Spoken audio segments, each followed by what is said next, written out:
Two sisters walk into a bar in rural Georgia. Sounds like the start of a joke, right? But there's no punchline. Just handcuffs. Just a crowd laughing as two black women are dragged out and thrown into a police car for the crime of existing in the wrong town. The police chief leaned close, his breath reeking of coffee and power. You'll be in that cell until you learn respect. The county judge smiled cold as winter. We've made people like you disappear before. This town has rules. Their own FBI supervisor, voice sharp through the phone. Stand down. Don't make waves. That's an order. 3 days. No lawyer, no phone call, no one coming. But what none of them saw, not the smirking officers, not the confident judge, not even their own bureau, was the quiet resolve in Harper Travers' eyes. The way her hand brushed casually against her jacket. The almost invisible shift in her sister Hale's posture. They thought they were breaking two women who'd made a wrong turn. They had no idea what they'd actually done. And by the time they figured it out, it would be far too late. Before we go any further, comment where in the world you're watching from and subscribe, because what happens next will change how you think about power, justice, and what happens when the wrong people underestimate the right ones. This is the story of one night that ended 50 years of silence. Harper Travers took a slow sip of her beer. Across the small table, her sister Hale did the same. The bar was loud country music blaring from speakers, conversations competing with laughter. They'd driven through Millbrook on their way back to Atlanta from a case in Alabama. Just a quick stop, stretch the legs, grab a drink. Remind me why we stopped here again? Hale asked, her voice low. Harper smiled slightly. Because you said you were hungry, and this was the only place with lights on. I said I was hungry. I didn't say I wanted to be the only black people in a bar full of— Careful, Harper interrupted, still smiling. Her eyes, though, were scanning the room, taking in exits, counting potential threats, old habits. 3 men at the bar had been watching them since they walked in. Not the casual glance of curiosity, the hard stare of hostility. One of them, a man with a red face and sweat stains under his arms, nudged his friend and pointed. Hale caught it too. We should go. We haven't finished our drinks. Harper, we have every right to be here. Harper's voice was calm, steady. We're not running because some drunk redneck doesn't like how we look. The red-faced man pushed off from the bar, started walking toward them. His friends followed. Harper set her beer down carefully, positioned her chair so she could stand quickly if needed. Hale mirrored the movement. Hey! The man's voice was loud, slurred. Hey, I'm talking to you. Harper looked up at him. Her face was neutral, professional. Can I help you? Yeah, you can help me. You can tell me what the hell you think you're doing in here. Having a drink, Harper said. Same as everyone else. This ain't your kind of place. Hale leaned forward slightly. Our kind? You know what I mean. The man stepped closer. His breath reeked of whiskey. This is a respectable establishment. We don't want trouble. Then walk away, Harper said quietly. We're not causing any trouble. The hell you're not. Just sitting there acting like you own the place. Sir, Harper's voice cut through his rambling. We paid for our drinks. We're sitting quietly. We're bothering no one. I suggest you return to your friends and let us finish our evening. The man's face flushed deeper red. You suggesting? You don't suggest nothing to me, girl. Behind the bar, the bartender, a white man in his 50s with a thin mustache, watched the confrontation. Made no move to intervene. Hale's jaw tightened. Harper caught the movement, placed a hand on her sister's arm. Stay calm. I think it's time you two left, the drunk man said. He reached out, grabbed the edge of their table. Harper stood, slowly. She was tall, 5'9", and the movement put her at eye level with the man. Don't touch our table. Or what? or I'll ask the bartender to remove you for harassment." The man laughed. His friends joined in. "Bobby," he called to the bartender. "She wants you to remove me. You hear that?" Bobby the bartender wiped a glass, said nothing. The front door swung open. Red and blue lights strobed through the windows. A patrol car had pulled up outside. 2 officers entered. Officer Derek Bryce, young and eager, his hand resting on his belt. Officer Aaron Mills, older, with the tired eyes of someone who'd seen too much and stopped caring. The drunk man's face split into a grin. "Perfect timing, boys." Harper felt Hale tense beside her. She squeezed her sister's arm once. "Let me handle this." Officer Bryce approached, his eyes moving from the drunk men to Harper and Hale. "What's the problem here?" "These 2 are causing trouble," the red-faced man said immediately. "Came in here, started getting aggressive." "That's not true," Harper said calmly. "We've been sitting here quietly. This gentleman approached us and began harassing." "Ma'am, I'm going to need you to stop talking," Bryce interrupted. Harper blinked. "Excuse me?" "I said stop talking." Bryce's hand moved to his belt, not his gun, but the cuffs. "Can I see some ID?" "Of course." Harper reached slowly for her jacket pocket. "Hands where I can see them." Harper froze. Her hands came up, palms out. "My ID is in my jacket." "I'm reaching for my wallet." Nice and slow. "Mills, watch her," Bryce said. Officer Mills moved around the table, positioning himself behind Hale. His hand was on his weapon now. The bar had gone quiet. Everyone watching. Harper extracted her driver's license with 2 fingers. Held it out. Bryce snatched it from her hand. Examined it for a long moment. "This address current?" "Yes." "What are you doing in Millbrook?" "Passing through." "We stopped for dinner." "Uh-huh." Bryce handed the license to Mills. "What about her?" Hale reached for her own wallet. Mills grabbed her wrist. "I didn't say you could move," Mills said. "You asked for my ID," Hale said, her voice tight. "I asked him." "Not you." Mills tightened his grip. "You got a problem with authority?" Harper's heart rate increased. She forced her breathing to stay steady. "Officer, we're happy to provide identification. But there's no need for physical contact. My sister was simply, ma'am, if you keep talking, I'm going to assume you're interfering with police business." Bryce stepped closer. "Is that what you want? To interfere?" "No, sir." "Then shut up and let us do our job." Mills released Hale's wrist. "Stand up. Both of you." Harper and Hale stood, slowly, carefully, hands visible, hands. "You live in Atlanta?" Bryce asked, still examining Harper's license. "Yes. Long way from home." "Not that far, 2 hours." "What do you do in Atlanta?" Harper hesitated. "I work for the federal government." "Federal government." Bryce exchanged a look with Mills. "Doing what?" "I'm a special agent with the FBI." The bar erupted in laughter. The drunk man slapped the table. "FBI. She said FBI exclamation mark." Bryce smiled, not friendly, mocking. "Is that right? You're FBI?" "Yes, sir." "You got a badge?" "I do." "Let me see it." Harper reached slowly into her jacket, withdrew the leather credential case, flipped it open. Her badge glinted under the dim bar lights. Gold. Official. FBI Special Agent embossed above her photo. Bryce took the credentials, studied them. His smile widened. "Where'd you get this?" "Amazon?"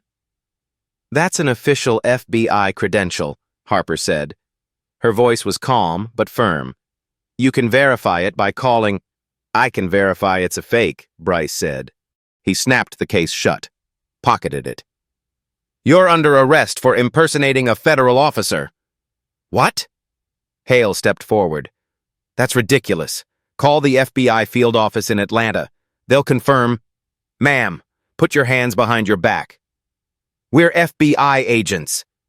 Hale's voice rose. This is illegal detention. Mills moved fast, grabbed Hale's arm, twisted it behind her back. Hale gasped. Hey! Harper moved instinctively toward her sister. Bryce intercepted her. Hands behind your back, now! Officer, you're making a mistake. If you'll just... I said now! They were pushed toward the door. The crowd parted. Some people filmed on their phones. Others laughed. The drunk man called out, That's right! Lock 'em up.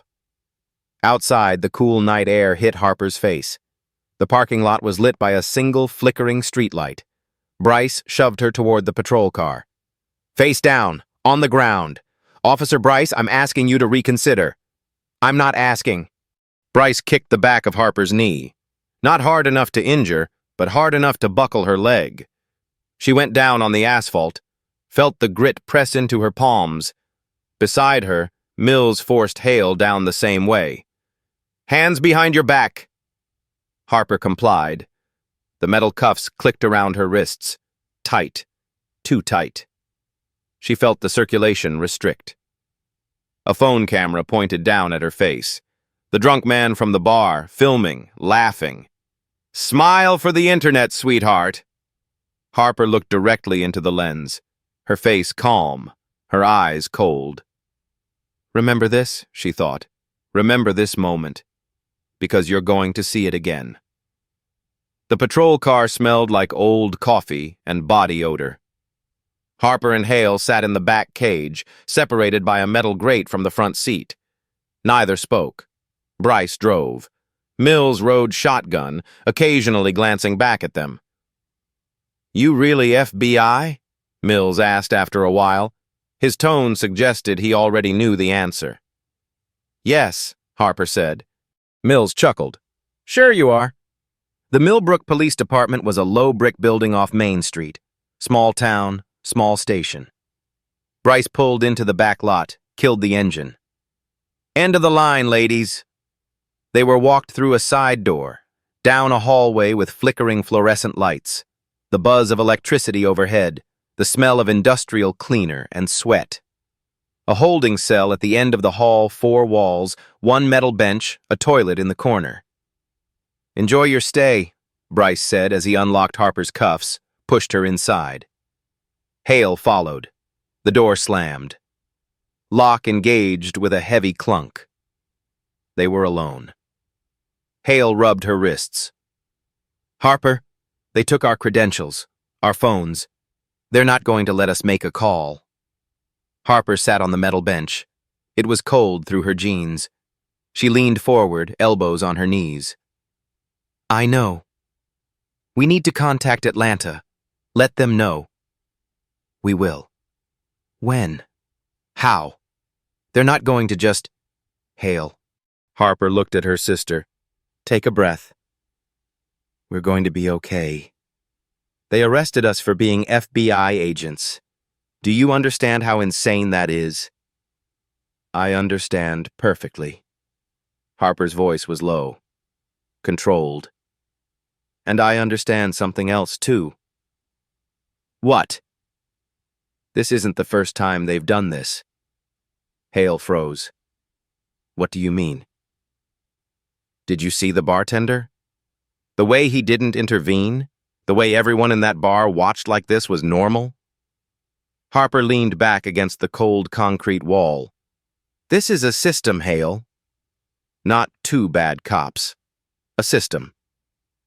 Then what do we do? Harper reached up slowly, her movements casual, and touched the button on her jacket. The small LED light underneath, invisible unless you knew where to look, blinked once. Green. Recording. We document everything, Harper said quietly. Every word, every action, every violation of our civil rights. Hale understood immediately. She adjusted her belt, the one with the camera built into the buckle. Another blink of green light. "Protocol nightfall?" Hale whispered. Harper nodded once. In the hallway outside, footsteps approached. Heavy boots. The lock disengaged. "Time for processing," Bryce said. He pointed at Harper. "You first." Harper stood, walked toward the door.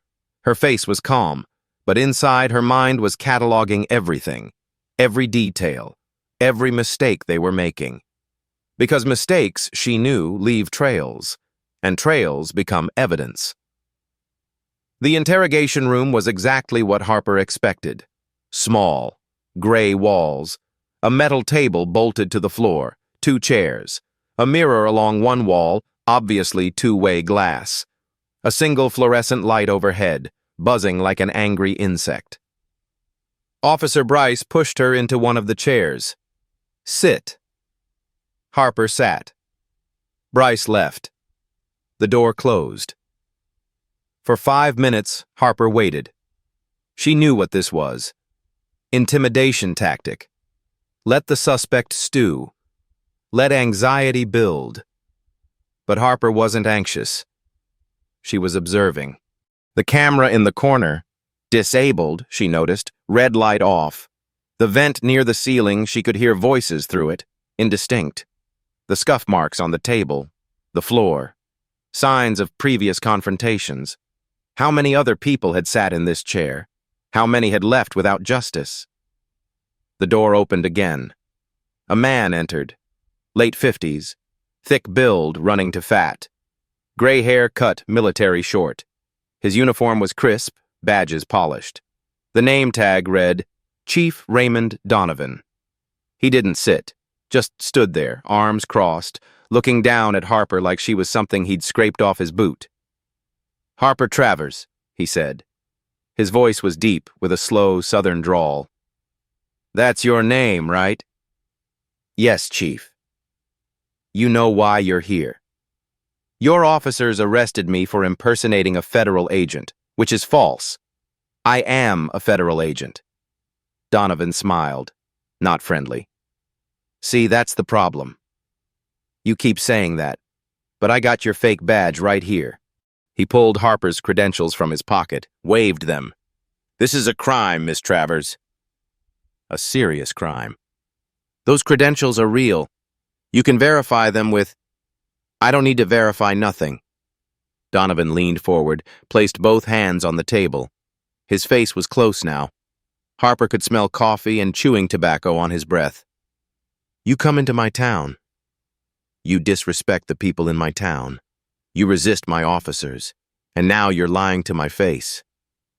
"I haven't lied about anything." "You're lying right now." Donovan's voice dropped lower. "See, I've been police chief in Millbrook for 23 years. 23 years keeping order, keeping things clean. And in all that time, you know what I learned?" Harper said nothing. "I learned that people like you, people who don't belong, they always cause trouble. Always. And the only way to maintain order is to teach lessons." He straightened up. "You understand what I'm saying?" "I understand that you're threatening me, Chief." "Threatening?" Donovan laughed. "No, Miss Travers. I'm educating you. See, in Millbrook, I am the law. Not you, not the FBI, not anybody from outside. Me. And when people forget that, accidents happen. Accidents. Accidents in custody. Falls. Altercations with other detainees. Medical emergencies that take too long to respond to." Donovan walked slowly around the table, circled behind Harper. She forced herself not to turn, not to track his movement. "You're going to be here a while. 48 hours minimum. Maybe longer, depending on what else we find. And 48 hours, a lot can happen." Donovan completed his circle, stood in front of Harper again. "Your sister in the other room? She seems like a hothead. Might not make it through the night without causing more trouble. Might need to be restrained." Harper's jaw tightened, the only sign of emotion she allowed. "There it is, Donovan said, pleased. You do care about something. Good. That gives us leverage. You're not going to touch my sister. I don't have to touch her. I just have to neglect to watch the other prisoners too carefully. You know how it is. Fights break out, people get hurt. We do our best, but we can't be everywhere. Harper looked up at him. Her eyes were cold. I will remember every word you're saying, Chief. Remember all you want. Donovan leaned down again, his face inches from hers. In this station, your memory doesn't matter. My report is what matters, and my report will say whatever I need it to say. He straightened, walked to the door, paused with his hand on the handle. I've cleaned up this town for 20 years, Miss Travers, kept it the way it's supposed to be, the way my father kept it, and his father before him, and I'm not about to let two uppity— He caught himself, smiled. Two FBI agents ruin that. The door closed behind him. Harper sat in the silence. The fluorescent light buzzed. She reached up casually, touched her jacket button, felt the slight warmth of the microphone underneath, still recording. Donovan had just confessed to 20 years of abuse, threatened violence, admitted to falsifying reports, and he had no idea it was all being captured. Harper allowed herself the smallest smile. Keep talking, she thought. Please keep talking. Donovan returned 10 minutes later. This time, Officer Mills was with him. Mills stood by the door, arms crossed, watching. Okay, Miss Travers. Let's try this again. Donovan dropped Harper's credential case on the table. It landed with a thud. This badge, where'd you really get it? From the FBI. After I graduated from Quantico. Quantico. Donovan's smile was patronizing. You expect me to believe you went to Quantico? I graduated top 15% of my class, 2019. You can verify. You keep saying I can verify. But I don't need to verify nothing. I know a fake when I see one. Donovan picked up the credentials, examined them with exaggerated care. Pretty good quality, I'll give you that. The hologram looks almost real. But see, I've seen FBI badges before. Real ones. And this? He tossed it back on the table. This ain't it. Harper's voice remained level. Chief Donovan, impersonating an officer is a federal crime. If I were actually doing that, why would I be so insistent that you verify my credentials? Why wouldn't I just confess and minimize the charges? Because you're committed to the lie. That's what criminals do. Or because I'm telling the truth. Mills shifted by the door. Chief, her story does seem pretty consistent. Donovan shot him a look. You questioning me, Mills? No, sir. Just saying. Then don't say nothing. Donovan turned back to Harper. Here's what's going to happen. We're going to book you for impersonating a federal officer. That's a felony. We're also going to charge you with resisting arrest, disorderly conduct, and whatever else I can think of. Your bail hearing won't be until Monday. That's 3 days from now, and between now and then, you'll be a guest of Millbrook PD. I have the right to make a phone call. Sure you do. We'll get to that. Eventually. Donovan picked up the credential case again. This is evidence now. Property of Millbrook PD. Same with your phone, your wallet, everything else we took off you. That's illegal seizure without what? Without your permission? Donovan laughed. Miss Travers, you're under arrest. We can seize whatever we want as evidence. And we will. I want to speak to my attorney, Harper said. No attorneys until Monday. That violates my Sixth Amendment right to counsel. Your Sixth Amendment right applies to trial. We ain't at trial yet. Donovan was enjoying this now. See, I know the law, too. Probably better than you, since you're not really FBI. I want to make my phone call. Phone's broken. Sorry. Harper's eyes narrowed. All your phones are broken? The one in the booking area is. Weird how that happens. Donovan stood. Tell you what. You think about your situation tonight. Think about how much easier this could be if you just admit what you did. Come Monday, you confess to the judge, maybe we can work something out. Reduce the charges. Get you back to Atlanta. And if I don't confess to a crime I didn't commit, then you'll learn what it means to fight the law in Millbrook. Donovan headed for the door. Mills, take her back to holding. And Mills? Yes, Chief. Make sure she understands how things work around here. Mills nodded, opened the door. Let's go. Harper stood slowly. The credential case still sat on the table. Her badge, her identity, her proof. Donovan picked it up again, slipped it into his pocket. You'll get this back when we're done with our investigation, he said. Should only take a few weeks, maybe months. The door closed behind Harper as Mills led her down the hallway. Behind them, through the thin walls, she heard Donovan laugh. But what Donovan didn't know was that the camera on Hale's belt buckle, the one she'd activated in the cell, had night vision. And when they'd brought Hale in for her own interrogation, which was happening right now in the room next door, that camera was recording everything. Every denial of rights, every illegal threat, every violation. The anti-twist wasn't that their real identities were rejected. The anti-twist was that the rejection itself was evidence. Back in holding, Harper found Hale already there. Her sister's face was tight with controlled fury. They tried the same thing with you? Harper asked quietly. Called me a liar, took my credentials, refused to let me call anyone. Hale's voice was barely above a whisper. Harper, this is systematic civil rights violation. We could... Shh. Harper glanced at the cell door. No one visible, but voices carried in places like this. She moved closer to Hale, kept her voice low. Stay calm. Let them think they're winning. They are winning. We're locked up. No phone. No way to contact Atlanta. We have ways. Before Hale could respond, the cell door opened again. Officer Bryce stood there with a desk phone in his hand, old model, cord stretching back down the hallway.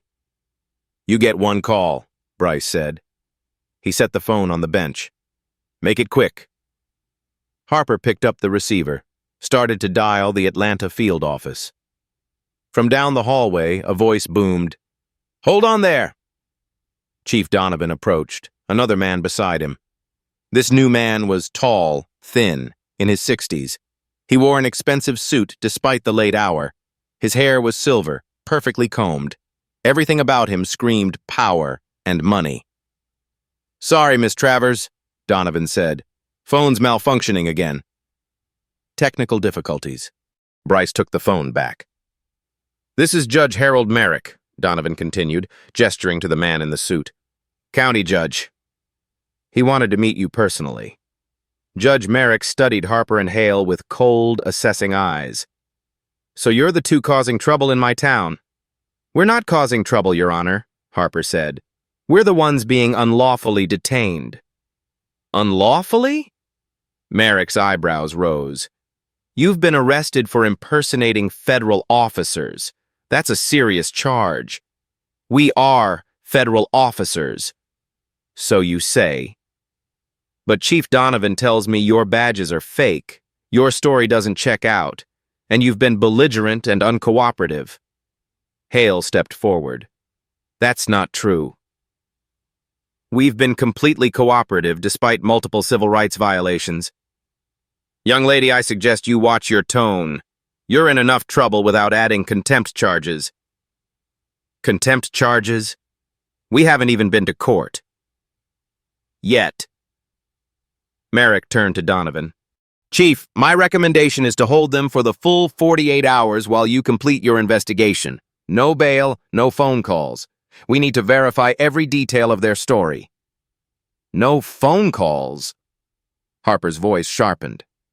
That's a violation of... The law is what I say it is in my courtroom, Miss Travers. Merrick's voice was ice. And in Millbrook, my courtroom is the only one that matters. Donovan pulled out his cell phone, pressed a button. The phone on speaker. Your Honor, just to make sure we're on the same page, Donovan said, his tone casual, almost friendly. You're saying hold them 48 hours minimum? At least. Possibly longer if new evidence emerges. Merrick's voice carried easily in the small space. We need to protect our community. Can't have people impersonating federal agents causing disruptions.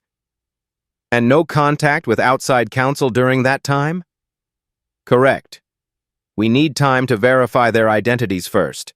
For all we know, they could be con artists, identity thieves. We can't let them coordinate with accomplices. Harper felt a chill. This wasn't improvisation. This was rehearsed. Chief, Merrick continued, how many times have we had to deal with this kind of situation? Oh, I'd say... Donovan paused, pretending to think. Maybe 30 times over the years? 40. And how many times did it turn out the person was actually who they claimed to be? Never, Your Honor.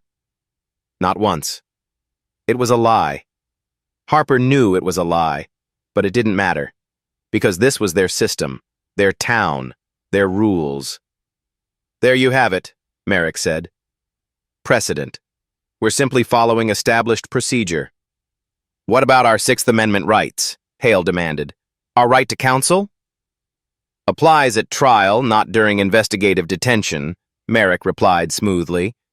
You'd know that if you were actually FBI. Donovan grinned. Should we tell them about the paperwork, Your Honor? Might as well. Merrick checked his watch. I have dinner plans. We've already filed the initial charges with the county clerk, Donovan explained. By morning, there'll be an official record. Arrest report, witness statements, everything documented, everything legal. Harper understood immediately. They were creating a paper trail, a false narrative, one that would stand up in their local court because they controlled the court. Judge Merrick, Harper said, forcing her voice to stay level, I'm asking you, as an officer of the law, to contact the FBI Atlanta field office. Just one phone call. They'll verify our identities in minutes. I'm not calling anyone at this hour. The FBI can wait until Monday morning. Merrick adjusted his cufflinks. Chief, I trust you'll keep me updated if anything changes? Absolutely, Your Honor. Good. Oh, and Chief, make sure their stay is educational. Sometimes people need to learn where they stand in the world. Donovan's smile widened. We'll take good care of them. Merrick walked away, his expensive shoes clicking on the concrete floor. Donovan lingered a moment longer. You heard the judge. 48 hours. No calls, no lawyers, just you, me, and a whole lot of time to think about your choices. The cell door slammed shut. Harper sat on the bench. Hale joined her. They've done this before, Hale whispered. 30 or 40 times, he said. I know. Harper, how many other people have they... I know.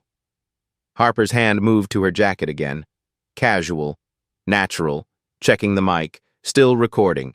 Every word Merrick said, every instruction Donovan gave, every admission of systemic abuse. All captured, all evidence. We're not the first victims, Harper said quietly, but we're going to be the last. 3 hours later, midnight. The station was quieter now, fewer voices, just the buzz of fluorescent lights and the occasional footstep in distant hallways. Harper and Hale sat on opposite ends of the metal bench, backs against the cold concrete wall. To anyone watching, they looked defeated, exhausted, exactly what Donovan wanted to see. But Harper's mind was racing. You remember Protocol Nightfall? She asked softly.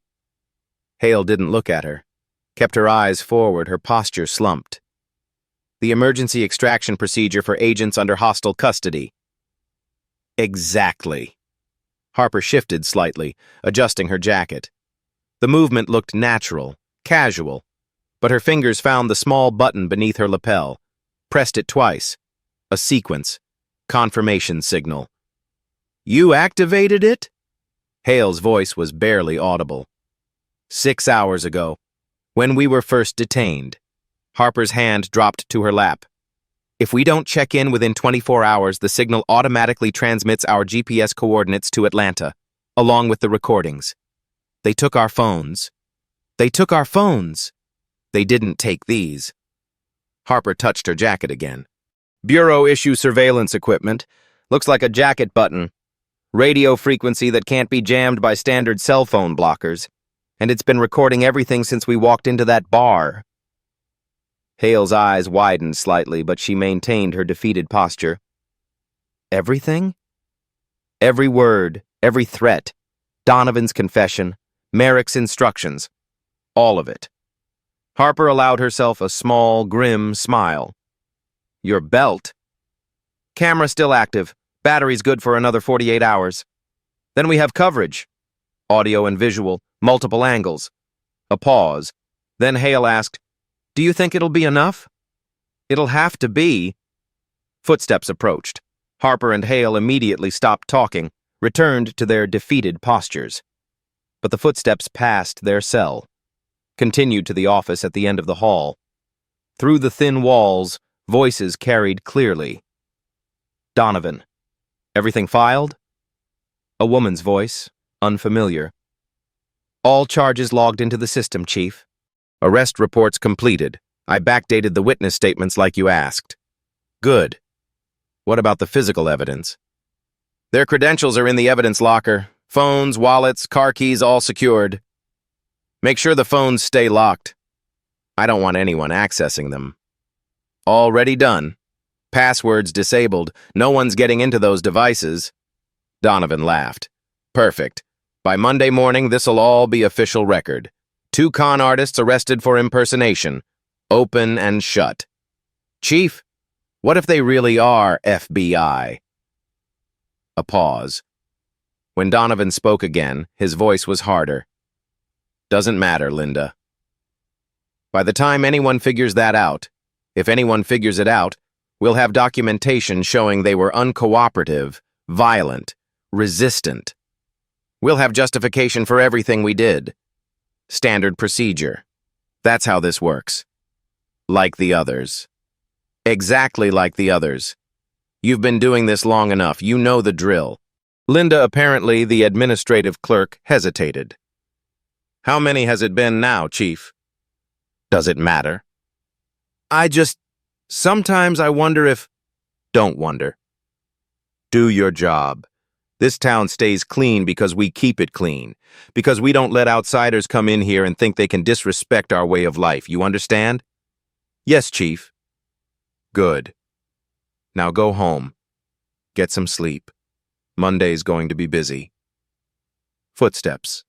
A door closing. Then quiet. Harper met Hale's eyes across the cell. Her sister's expression was grim. "They have someone in administration," Hale whispered, "creating false records. Which means there's a paper trail. Digital and physical." Harper's mind was already working through the implications. If we can get to those records, prove they've been falsifying documents. That's federal charges, conspiracy, obstruction of justice, and civil rights violations, systematic deprivation of constitutional rights under color of law. Harper's voice was cold now. Professional. Title 18, U.S. Code, Section 242, up to 10 years federal prison per violation. Multiply that by 30 or 40 cases. They're looking at life. The fluorescent light buzzed overhead. In the distance, a phone rang. No one answered.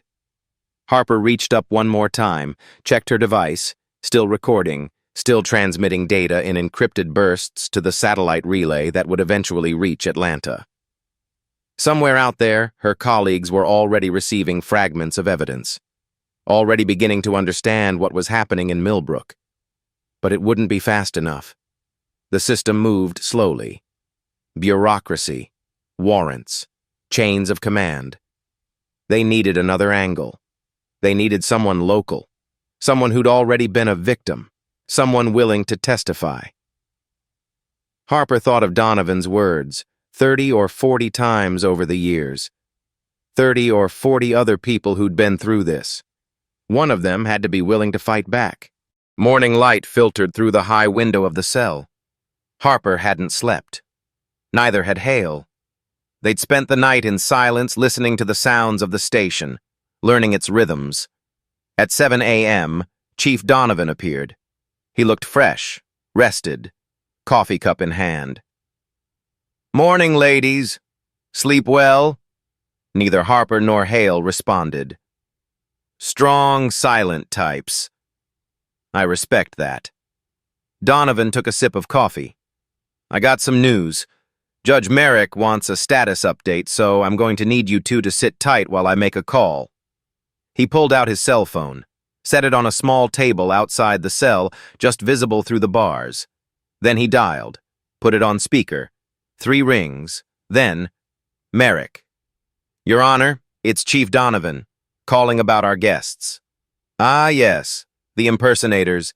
Any issues overnight?" "Quiet as church mice. They're starting to understand how things work." Merrick chuckled. "Good. That's what I like to hear. What's your assessment?" Donovan glanced at Harper and Hale. His expression was smug. "I think we've got another clean sweep here, Your Honor. 2 more troublemakers who thought they could come into Millbrook and cause problems, but we shut that down real quick." "How many does that make now?" "I've lost count." "Oh, over the last 20 years? I'd say we've handled maybe 40 situations like this, maybe 50. You remember that family back in 2015? Tried to open a restaurant on Main Street? The Johnsons. Yes, they claimed harassment." "Harassment?" Donovan laughed. "They were the ones harassing us with their complaints. But we took care of it. Filed charges. Made the process expensive. They left town within a month." "And that couple from Birmingham? The ones who tried to buy the old Presbyterian church?" "Gone within a week. Once they understood they weren't welcome, they made the smart choice." Merrick's voice carried satisfaction. "That's what I appreciate about you, Chief. You keep Millbrook the way it's supposed to be. Clean, safe, traditional." "That's the job, Your Honor. Protect and serve our community, not their community. Ours." "Exactly. And these two? What's your timeline?" "I'll hold them until Monday morning. Present them to you with a full case file. Witness statements from the bar. Evidence of the fake credentials. Resisting arrest. The works." "Will they fight it?" "They might try. But once they see how the system works here, most people just plead out and leave. Saves everyone time." "And if they don't?" Donovan's voice hardened. "Then we make it expensive. Make it painful. Make it clear that fighting the law in Millbrook is a losing proposition. We've got all the cards, Your Honor. The court, the records, the witnesses. They've got nothing." "Perfect. Keep me updated. And Chief?" "Yes?" "Make sure they understand the cost of defiance. Some people need hard lessons. They'll learn, Your Honor. One way or another, they all learn." Merrick ended the call. Donovan picked up his phone, but before he could leave, it rang again. Different caller. "Yeah?" Donovan answered. Not on speaker this time, but in the quiet morning, his voice carried. Harper strained to hear. "What do you mean, paperwork issue?" "No, I told you to file it under the standard code. Yes, the same one we used for the others. Check the ledger in my office. Top drawer. Password is my badge number. It's all there. Every case for the last 15 years. Who we detained, what charges, how much they paid to make it go away. Don't lose that, Linda. That's our insurance." Donovan walked away, his voice fading. Harper's heart raced. A ledger. Physical documentation of every case, every victim, every payoff. That wasn't just evidence of their case. That was evidence of a criminal enterprise. Hale's eyes met hers. Her sister had heard it too. "A ledger," Hale breathed. "He's keeping a ledger." In his office. Top drawer. We need to get that. We will. Harper's mind was already working through possibilities. But first, we need someone on the outside. Someone who can verify what we're saying. Someone they can't silence. Who? Harper thought of Donovan's words. 40 situations like this over 20 years. 40 victims. At least one of them had to still be in the area. Still angry. Still waiting for justice. We need to find the Johnsons, Harper said. Or that couple from Birmingham. Or anyone else who's been through this. How? We're locked in a cell. We won't be forever. And when we get out, we're going to turn this entire system inside out. Harper looked at the small LED light beneath her jacket button. Still recording. Still transmitting. Donovan had just confessed to decades of civil rights violations, systematic abuse, conspiracy. All of it captured on federal recording equipment, all of it admissible in court. Keep talking, Harper whispered, too quiet for anyone but Hale to hear. Please keep talking. Noon. Saturday. 27 hours since their arrest. Officer Bryce appeared at the cell door. In his hand, Harper's FBI-issued phone. The screen was cracked. Whether from rough handling or intentional damage, Harper couldn't tell. You got a call, Bryce said. Your people in Atlanta. They tracked your phone somehow. Chief says you can answer it. 1 minute. Supervised. He handed the phone through the bars. Harper took it. The screen showed an incoming call. SAC Jenkins, her supervisor, special agent in charge of the Atlanta field office. Harper answered. This is Agent Travers. Travers. SAC Jenkins's voice was clipped, professional, cold. Where are you? Millbrook, Georgia. My sister and I are being illegally detained by the local police department. We need immediate... I'm aware of the situation. The Millbrook PD contacted us this morning. Claimed you were impersonating federal agents. Sir, that's false. We are federal agents. We've been... I know who you are, Travers. I'm looking at your file right now. A pause. What I want to know is why you're causing an incident in a local jurisdiction without authorization. Harper's stomach dropped. Sir, we're not causing an incident. We stopped for dinner and were racially profiled, illegally arrested. That's your version. I've got Chief Donovan on record saying you were belligerent, confrontational, and refused to comply with lawful orders. That's a lie. Sir, they've violated our constitutional rights. They've threatened us. They have a systematic pattern of abuse targeting people of color. Travers, stop! Jenkins's voice was hard now. Listen to me very carefully. You are not on assignment in Millbrook. You have no operational authority there. This is a local matter. A local matter? Sir, they've falsely imprisoned 2 federal agents. They've detained 2 individuals who claim to be federal agents and are investigating those claims. That's their right. Harper couldn't believe what she was hearing.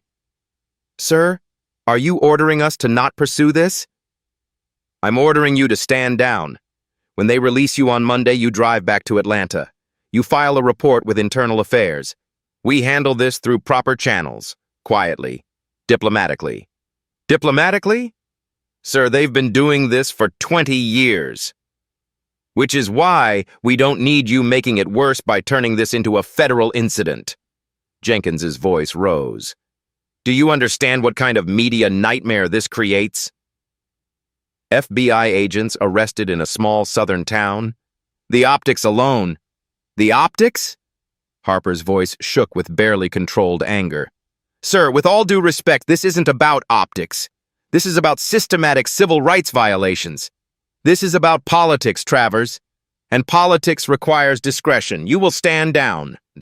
You will cooperate with local authorities. You will not escalate this situation. That is a direct order. Silence.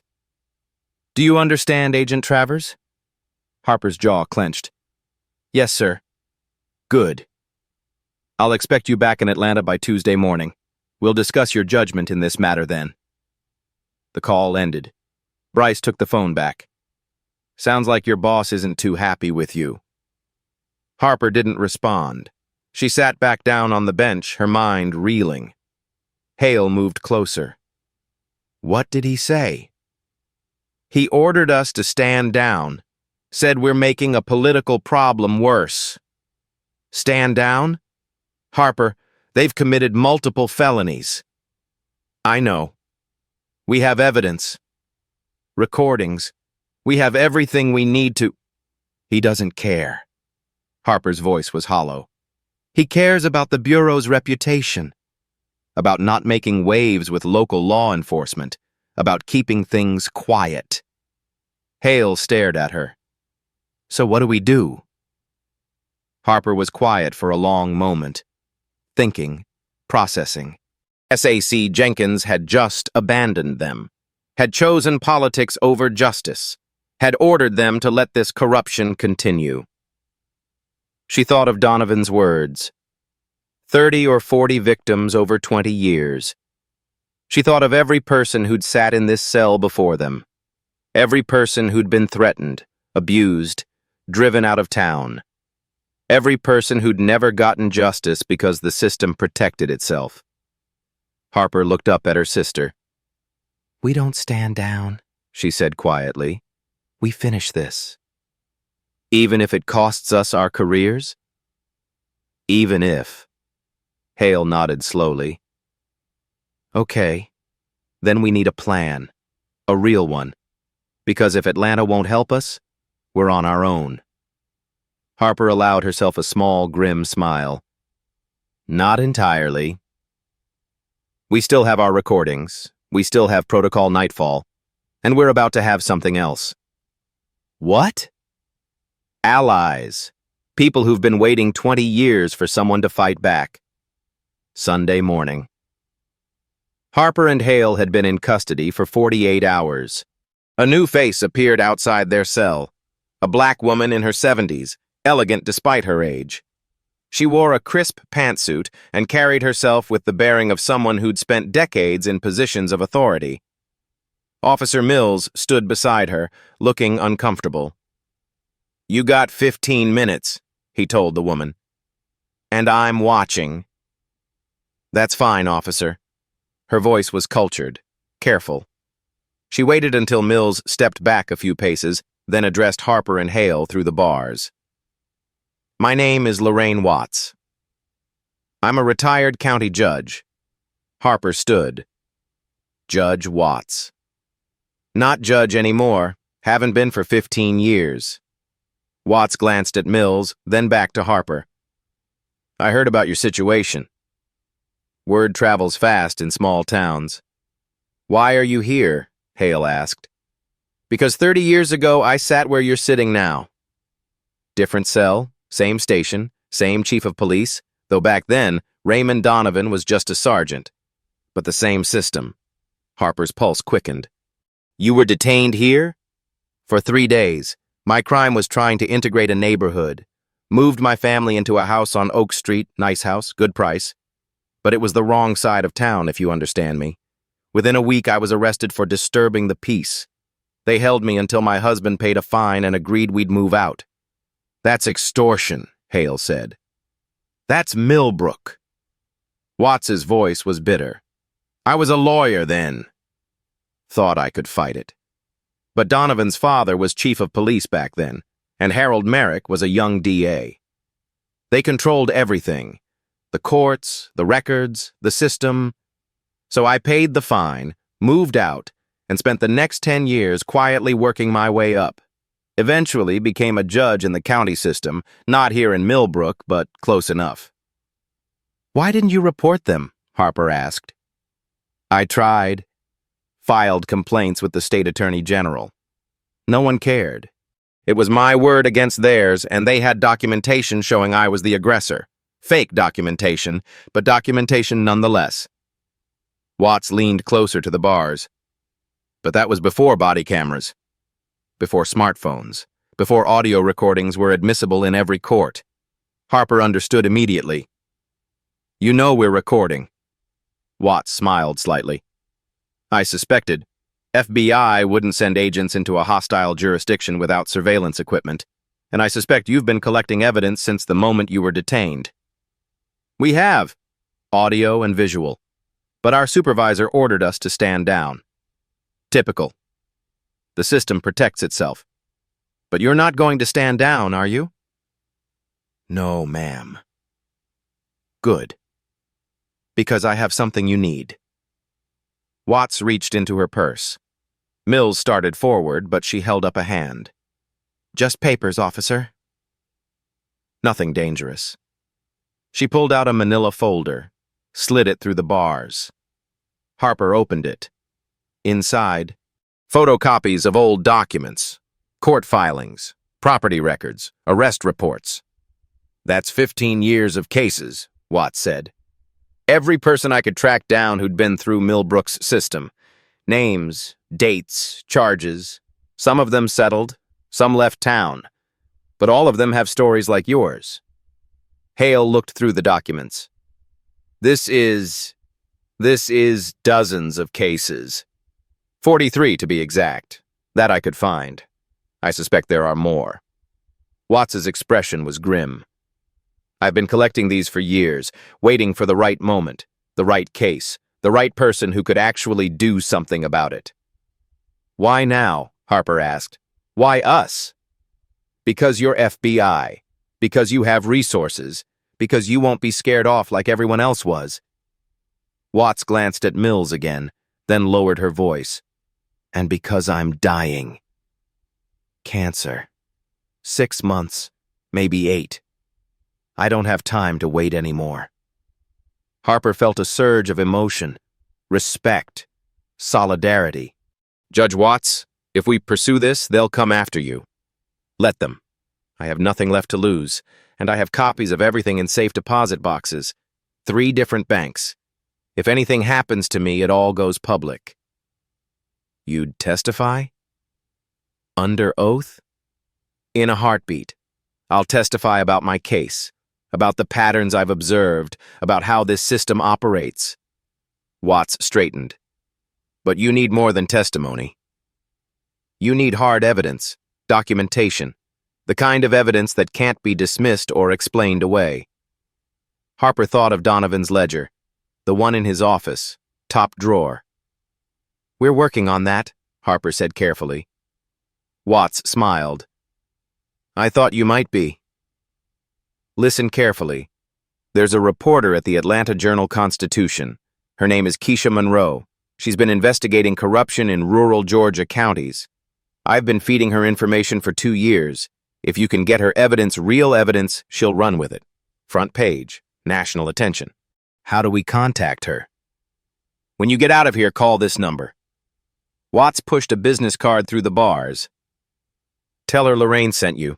She'll know what it means. Mills checked his watch. Time's up. Watts nodded, turned to leave, then paused. Agent Travers, this system has been operating for half a century. Longer, probably. It won't go down easy. Are you prepared for that? Harper met her eyes. Yes, ma'am. Good. Because when you take down Donovan and Merrick, you're not just taking down 2 men. You're taking down an entire way of life, and people will fight to protect it. Let them fight, Hale said. We have the law on our side. Watts laughed sad, knowing. The law is what they say it is, dear. Until you prove otherwise. She walked away, her footsteps echoing down the hallway. Harper looked down at the documents in her hands. 43 cases, 43 victims, 43 people waiting for justice. We're going to need that ledger, Hale said quietly. I know. And we're going to need to get it before they release us tomorrow. Because once we're out, they'll lock everything down. Harper thought about the layout of the station, the office at the end of the hall, the top drawer of Donovan's desk.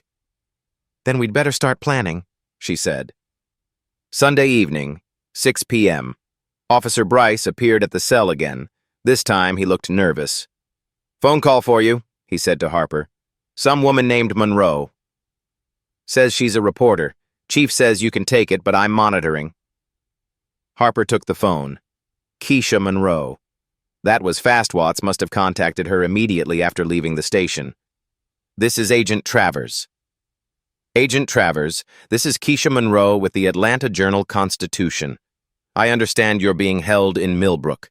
Can you comment on... Ms. Monroe, I can't discuss an ongoing situation while in custody. I understand. But I've spoken with Judge Lorraine Watts. She indicated you might have information relevant to a story I've been developing about systematic civil rights abuses in... The phone went dead. Harper looked at the screen. Call ended. Bryce took the phone back. Oops. Bad connection. That wasn't a bad connection. You ended the call. Did I? Bryce smiled. Guess I hit the wrong button. He walked away. Harper sat back down, frustrated but not surprised. Of course they wouldn't let her talk to a reporter. Of course they'd intercept. But the call had been made. Monroe knew about them now. The story was starting to leak, and that meant Donovan would know too. 20 minutes later, shouting erupted from down the hallway. Donovan's voice, furious. I told you to monitor calls, not let them talk to the goddamn media. Chief, I ended it as soon as I realized. You ended it after she'd already identified herself as a reporter. Do you understand what that means? Harper moved closer to the cell door, straining to hear. Get Linda on the phone. Now, we need to accelerate the timeline. Footsteps. A door slamming. Then, faintly, Donovan's voice again. Linda, it's me. We have a problem. Yes, the 2 FBI agents. Someone contacted the Atlanta paper. I don't know how, but we need to move faster. I want their paperwork completed tonight. All of it. Backdated to Friday night. I don't care if it's Sunday. Get in here and do it. And Linda, that folder I gave you yesterday, the one about the other cases, I need you to move it. Now. No, not the office. Too obvious. Take it home. Lock it in your safe. Just do it. Another pause.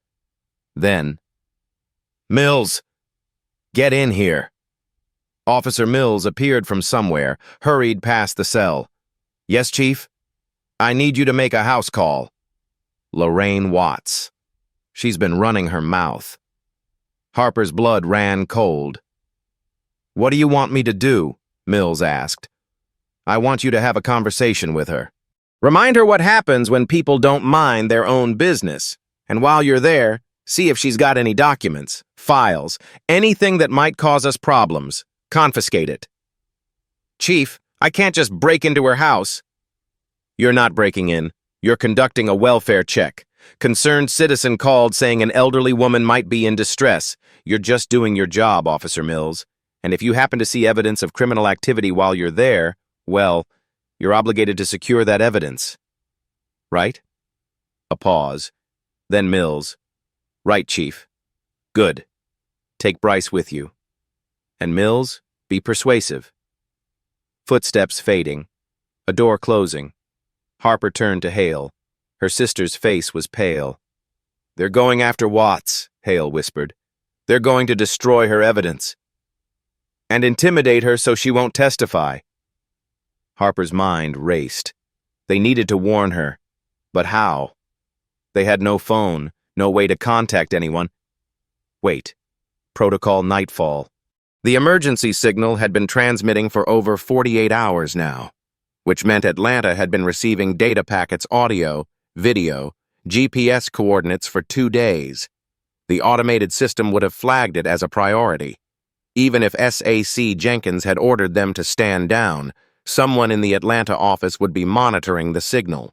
Someone would have heard Donovan's threat. But would they act on it in time? 20 minutes later, Linda arrived. Harper heard her voice. I came as fast as I could, Chief. Good. I need full documentation on the Travers sisters, arrest reports, witness statements, medical examinations showing they were uncooperative and had to be restrained. But they weren't restrained. They were resistant. That's close enough. Document it. Donovan's voice was cold. I also need an addendum to the witness statements from the bar. Add that they were verbally abusive, threatened patrons, created a public disturbance. Chief, the original statements don't say any of that. Then revise them. Make it clear these two were the aggressors. We were just responding to a dangerous situation. If anyone checks the timestamps, no one's going to check anything, Linda.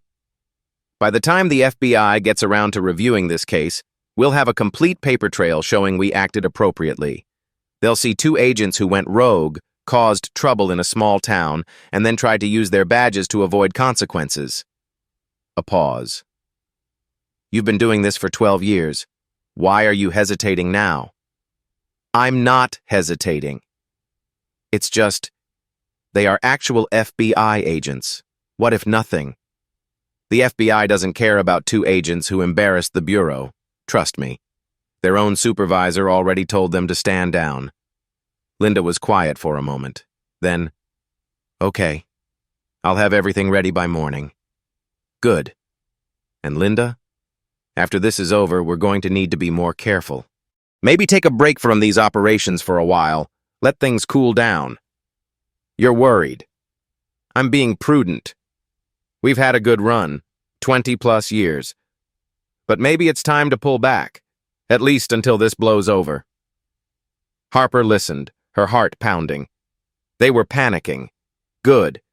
Panicked people made mistakes. But they were also dangerous. And right now, Judge Watts was in danger. Midnight. The station was mostly dark. Only emergency lights and a few desk lamps. Harper heard a phone ring.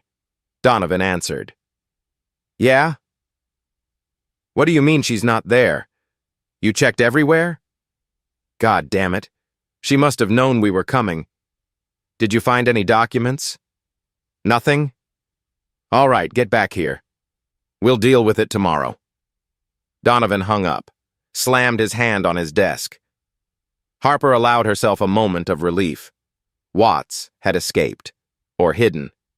Either way, she wasn't in custody, but it also meant she was on the run, alone, elderly, sick. Harper thought of the business card Watts had given her. The reporter, Monroe. If Watts could get to Monroe, if she could deliver those documents directly to the press, then it wouldn't matter what Donovan did to the evidence here. The story would be public. But they needed more. They needed the ledger. They needed Donovan's own records to corroborate Watts's documents. And they needed to get it before they were released tomorrow morning, because once they walked out of this station, they'd never get another chance. Harper looked at Hale. Her sister was thinking the same thing. Harper could see it in her eyes. We need a distraction, Hale whispered. Something that gets them to open this cell door. Medical emergency, Harper said immediately.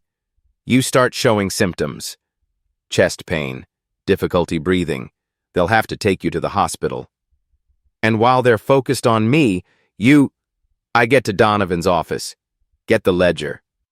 Harper's mind was working through the logistics, the station layout, the positions of the cameras, most of which she'd noticed were disabled or fake. The number of officers on duty, minimal during night shift. It was risky. If they were caught, Donovan would have justification for additional charges.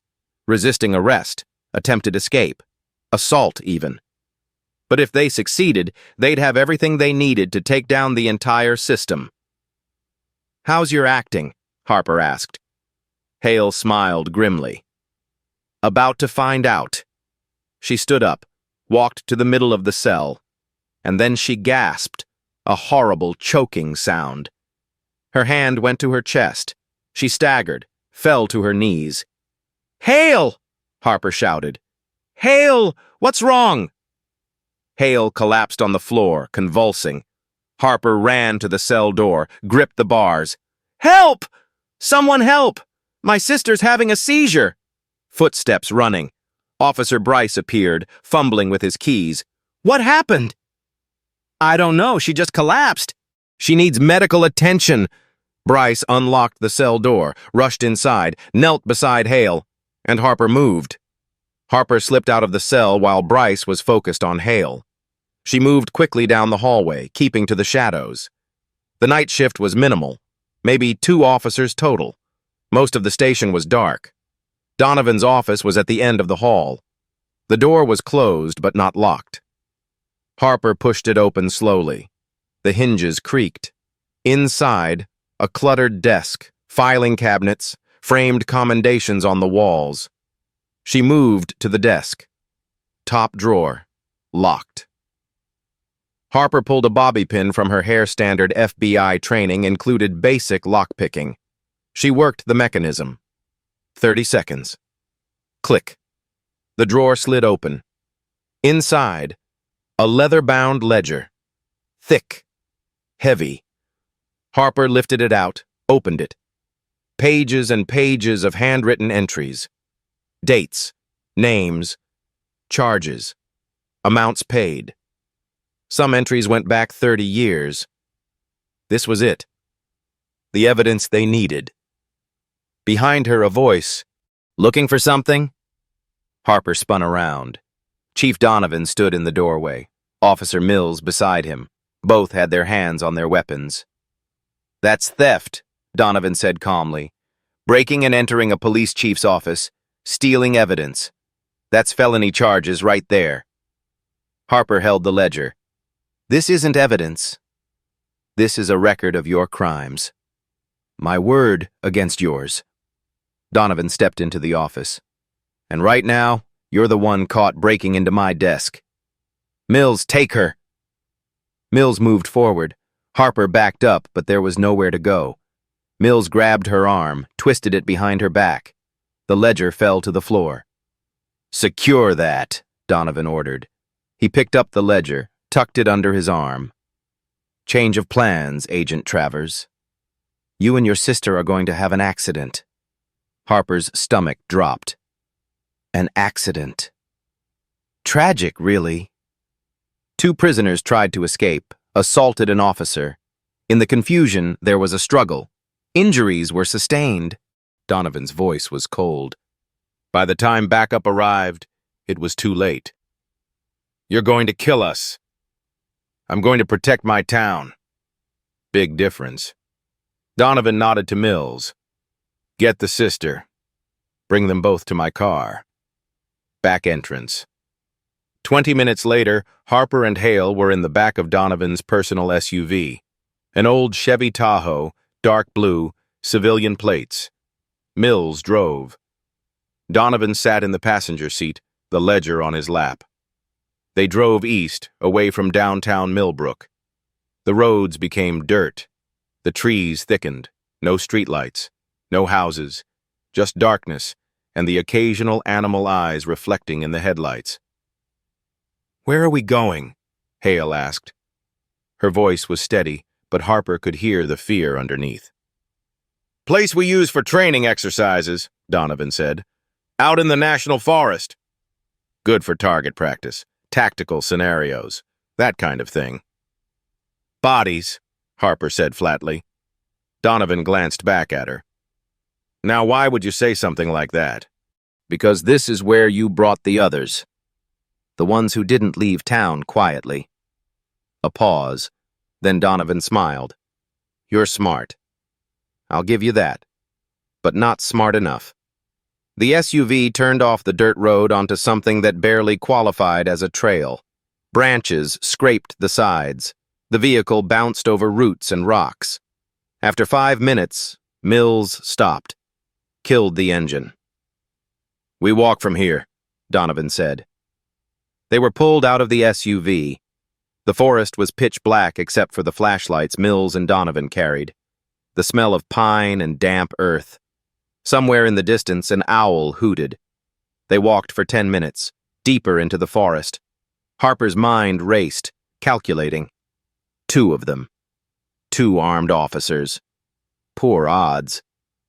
But if they could create separation, if Hale could take Mills while Harper went for Donovan... "Far enough," Donovan said. They were in a small clearing. The flashlight beams illuminated a bare patch of ground. Disturbed earth, old digging. Harper felt cold. How many? How many what? How many people have you buried here? Donovan considered. None of your business. But let's just say you two won't be the first FBI agents to disappear in Georgia. Remember those two civil rights workers back in the 60s? Still haven't found all those bodies. He was trying to frighten them, break them psychologically before the physical threat. But Harper wasn't broken. She was calculating. Her jacket mic was still recording, still transmitting. Protocol Nightfall had been active for over 50 hours now. Atlanta would have received GPS coordinates. They would know Harper and Hale had been moved from the station to this location. But would they respond in time? Chief Donovan, Harper said clearly, projecting her voice for the microphone. You're admitting to multiple murders, to burying bodies in this location, to systematic abuse of power resulting in deaths. Do you understand that's what you're confessing to? Donovan laughed. Confessing? Agent Travers, there's no one here but us. No cameras, no witnesses, no evidence, just Forrest. He pulled his service weapon, and in about 5 minutes, just Forrest and 2 shallow graves. Mills pulled his weapon too. Chief, are we really doing this? You got a problem, Mills. They're federal agents. This is different than... It's not different. It's the same. They came here. They disrespected us. They tried to destroy what we've built. We're protecting our way of life. By murdering people, Hale said. By eliminating threats. Donovan aimed his weapon at Harper. Last words. Harper looked at him. Her face was calm. You already lost, Chief. Is that right? Everything you've said for the last 3 days has been recorded, audio and video. It's already been transmitted to FBI headquarters. By the time you pull that trigger, agents will be on their way. And even if you kill us, the evidence will bury you. Donovan's confidence wavered, just for a second. You're bluffing. Am I? Harper touched her jacket button. The LED blinked green. See that light? That's an active transmission. Protocol Nightfall. Emergency extraction for agents in hostile custody. It's been broadcasting our location every 30 minutes since Friday night. Mills lowered his weapon slightly. Chief, if she's telling the truth, she's not. But what if she is? Donovan's face twisted with rage. He stepped forward, pressed the gun to Harper's forehead. Then I guess we better make this quick. In the distance, faint at first, then growing louder, the sound of helicopter rotors. Donovan froze. The sound grew closer. A searchlight swept through the trees. FBI! This is the FBI! Drop your weapons! The clearing suddenly flooded with light. The helicopter hovered overhead, its rotor wash whipping through the trees. The voice boomed through a loudspeaker.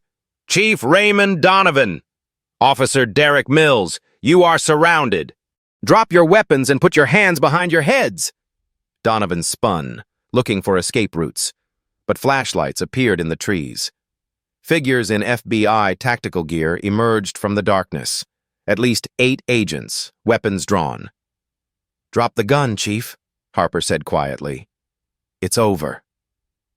Donovan's hand trembled. The gun was still pressed to Harper's forehead. Put it down, Chief, one of the FBI agents called out.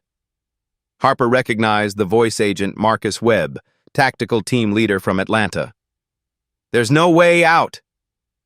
They're lying, Donovan said, but his voice was shaky now. They're the criminals. I was just... We have everything, Harper said calmly. Every threat, every illegal detention. Your conversation with Judge Merrick, your instructions to falsify records, the ledger in your vehicle with 30 years of extortion and abuse, all recorded, all transmitted, all evidence.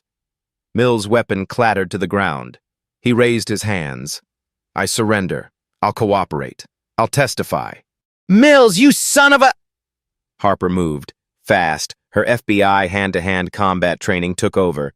She ducked under Donovan's gun arm, twisted her body, drove her elbow into his solar plexus. Donovan gasped, doubled over. The gun fell. Harper kicked it away, then swept Donovan's legs.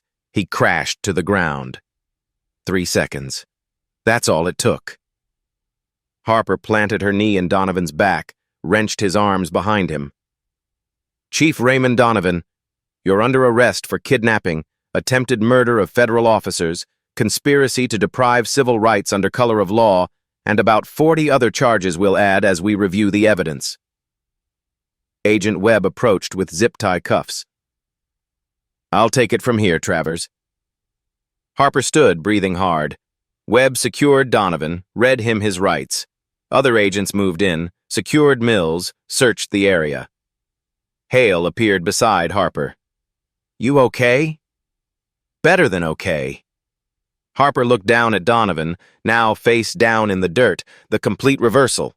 The man who'd stood over them, threatened them, was now the one in custody. How's that feel, Chief? Being on this side of the cuffs? Donovan said nothing, just glared. Agent Travers. Webb handed her a tablet. You're going to want to see this. The tablet showed a live stream. The Millbrook City Council chambers, packed with people. News cameras. The title on the screen, Emergency Public Hearing, Civil Rights Violations. Judge Lorraine Watts stood at the podium. She looked tired but determined.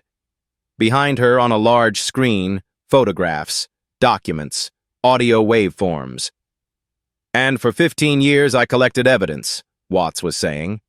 43 cases of illegal detention, systematic targeting of people of color, extortion, violence, all coordinated by Chief Donovan and enabled by Judge Merrick.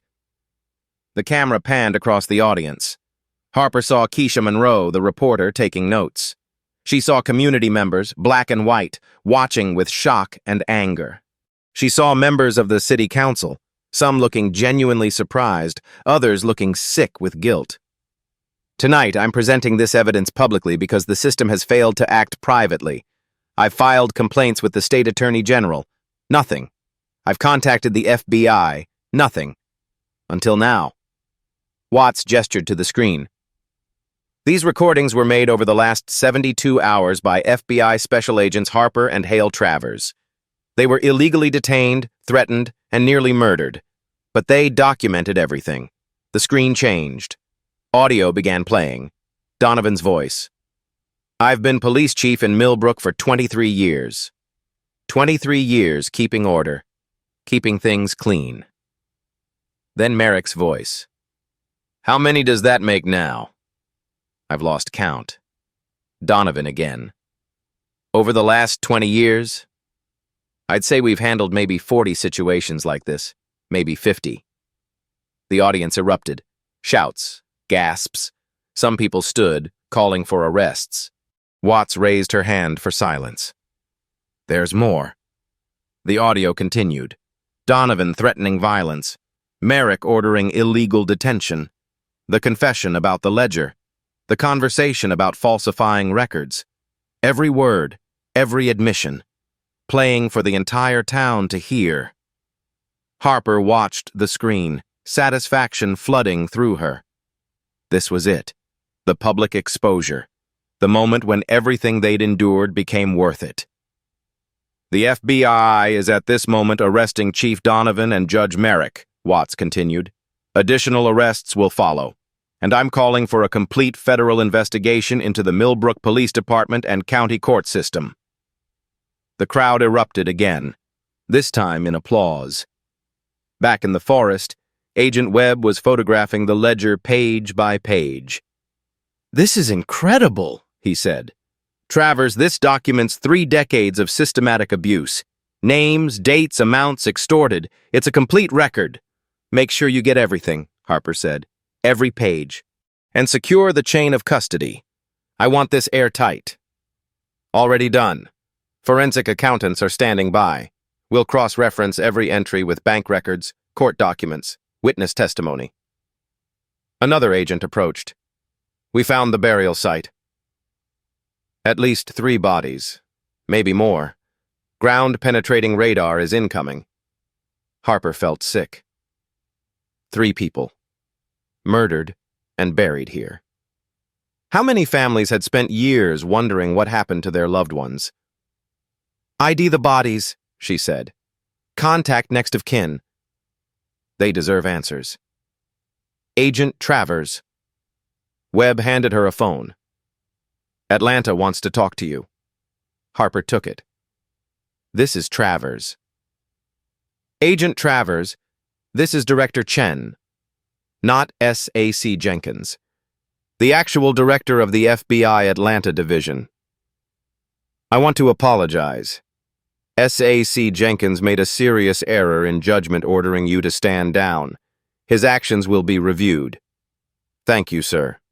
I also want to commend you and Agent Hale Travers for your courage and professionalism under extraordinary circumstances. You upheld the highest standards of the Bureau. Harper looked at her sister. Hale was talking with another agent, giving her statement, exhausted but standing tall. We were just doing our job, sir. You did more than your job. You brought down a criminal organization that's operated for half a century. You gave justice to dozens of victims, and you demonstrated that no one is above the law. A pause. The Attorney General wants to speak with you personally. So does the governor. This is going to be a major case. Harper watched as Donovan was loaded into a bureau vehicle, his head down, his hands cuffed behind his back, exactly the way he'd cuffed them just 3 days ago. Full circle. I'm ready, sir, Harper said. Whatever you need. Good. Get some rest. We'll debrief in the morning. And Travers? Yes, sir? Welcome back. The call ended. Harper stood in the forest clearing as the FBI technical team processed the scene. The helicopter still overhead, providing light. Agents securing evidence. Justice, finally, being served. Hale joined her. We did it. We did it, Harper confirmed. What happens now? Harper thought about the live stream, the public hearing, the evidence now in federal hands. Now we watch the dominoes fall. Monday morning, 9 a.m. The Millbrook County Courthouse was surrounded by FBI vehicles. News trucks lined the street, reporters everywhere. The small town had never seen anything like this. Judge Harold Merrick arrived for what he thought would be a normal Monday docket. He wore his judicial robes, carried his briefcase, walked with the confidence of a man who'd controlled this courthouse for 30 years. He never made it inside. 6 FBI agents intercepted him on the courthouse steps.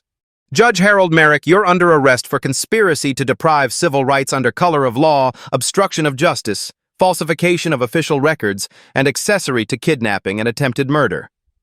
Merrick's face went white. This is outrageous. I have judicial immunity. Immunity doesn't apply to criminal acts. The lead agent, a woman named Rodriguez, pulled out handcuffs. Hands behind your back. I will not. Sir, I'm not asking. The cameras captured everything. Judge Merrick, in his black robes, being handcuffed on the courthouse steps, the symbol of justice becoming a criminal. He was read his rights, loaded into a bureau vehicle, driven away. The whole town watched. At the same time, Linda Bachman was arrested at her home. The administrative clerk who'd spent 12 years falsifying records, creating false paper trails, enabling every illegal detention. Agents seized her computers, her files, the ledger backup she'd been ordered to hide. She broke immediately.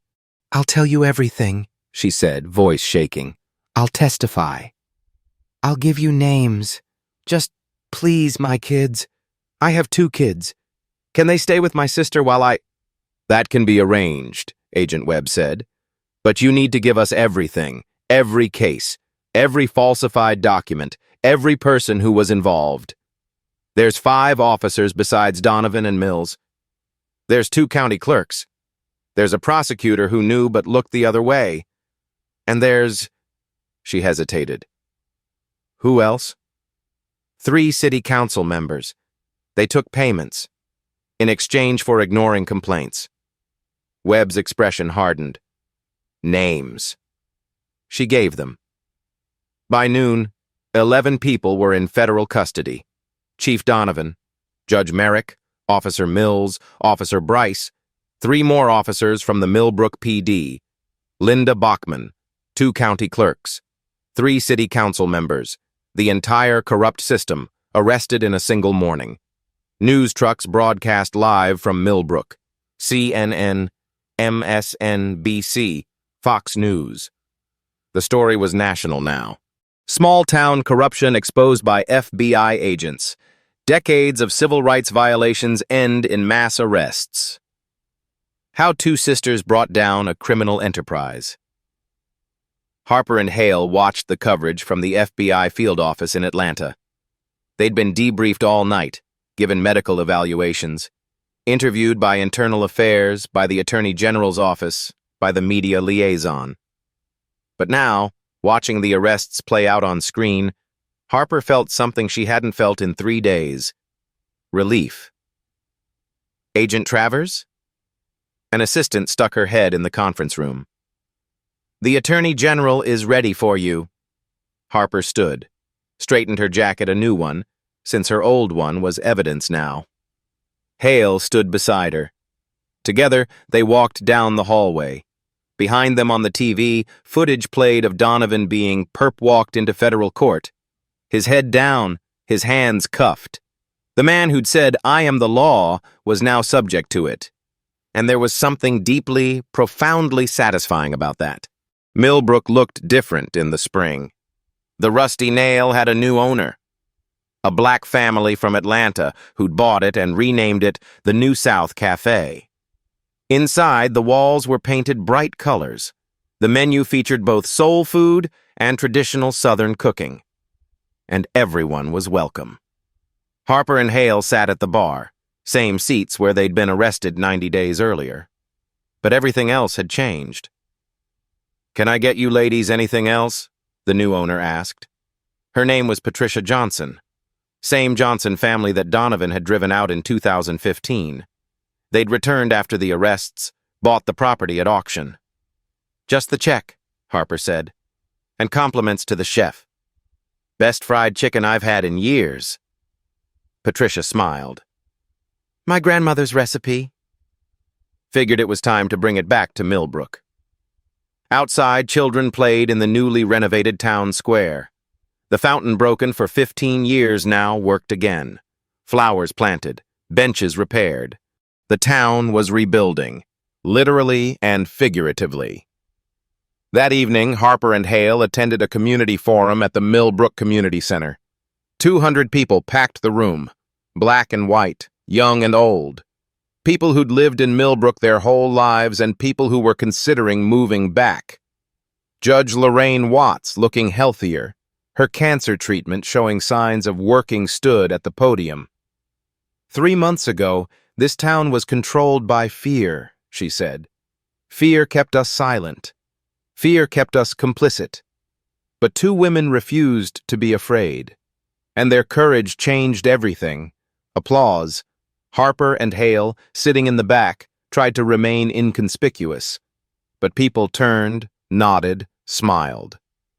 "The FBI investigation is ongoing," Watts continued, "but we already have results. 45 victims have been identified. Compensation funds have been established. Criminal charges have been filed against 11 individuals. And most importantly, reforms are being implemented." She gestured to a screen showing the new policies: mandatory body cameras for all police, independent review board for complaints, federal oversight for 2 years, new hiring practices emphasizing diversity and accountability. "But this isn't just about punishment," Watts said. "This is about healing. About building a Millbrook where everyone feels safe, feels welcome, feels like they belong." More applause. After the meeting, people approached Harper and Hale, thanked them, shared stories. Some cried. Some just wanted to shake their hands. An elderly black man, probably in his 80s, gripped Harper's hand with both of his. "My son was arrested here in 1994. We never knew why. They said he was drunk and disorderly, but he didn't drink. He spent 3 days in that jail. Came out different, broken. He died 5 years later. never got over what they did to him. Harper felt tears sting her eyes. I'm so sorry. Don't be sorry. Be proud. You gave him justice. Even if he's not here to see it, you gave him justice. Harper and Hale drove back to Atlanta as the sun set. The same route they'd taken 3 months earlier, but this time, no stop in Millbrook. Well, one stop. For dinner. At the New South Cafe. But that was different.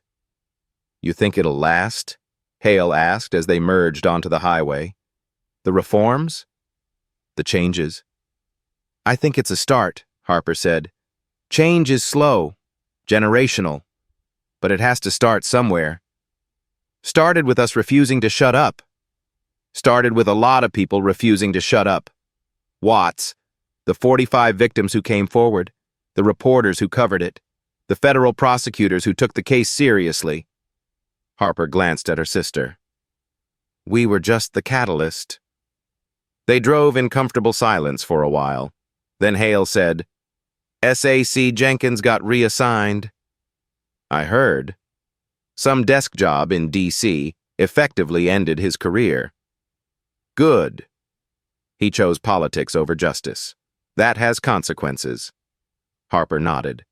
The system protects itself, but sometimes when enough light gets in, even the system has to change. Her phone buzzed. A text from Agent Webb. New case.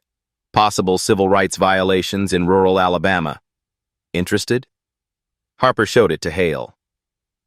You thinking what I'm thinking? Hale asked. That we're probably going to spend our careers dealing with this exact kind of corruption. Yep. Harper typed back, send details. Because that's what they did. That's what they'd keep doing. Shining light into dark places, giving voice to the voiceless, proving that no one was above the law, not police chiefs, not judges, not entire systems of power, no one. The sun was setting behind them as they drove toward Atlanta. The sky streaked orange and purple. Harper thought about everything that had happened.